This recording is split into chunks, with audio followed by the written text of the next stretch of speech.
निगरां वजीर आजम ब्यूरोक्रेट होगा या सियासतदान, फैसले की घड़ी करीब आ गई। निगरां वजीर आजम कौन होगा, ये सवाल हर किसी की जबान पर है, लेकिन इस पर अब तक कोई मुतफिका फैसला नहीं हो सका कि निगरां वजीर आजम आखिर होगा कौन, और गोया ये कोई ब्यूरोक्रेट होगा या सियासतदान। ताहम उम्मीद ये जाहिर की जा रही है कि निगरां वजीर आजम के नाम का ऐलान आज कर दिया जाएगा।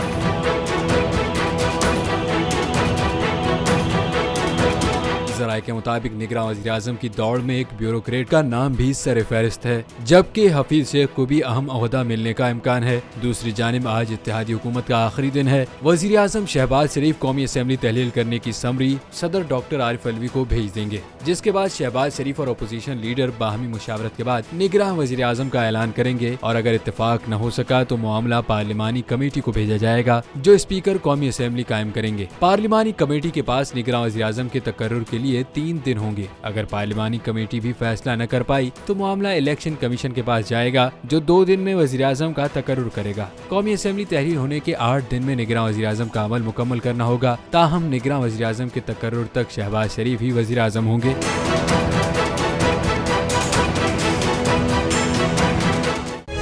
तारीख का अमीर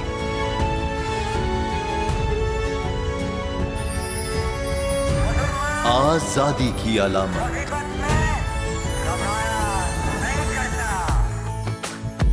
हुस्न का आईनादार, फिक्रो नजरिए की अक्कास,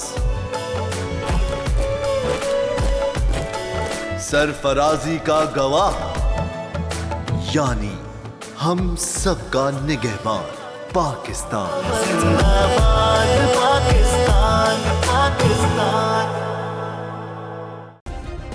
सब्सक्राइब करें और बेल दबाएं ताकि कोई खबर रह न जाए।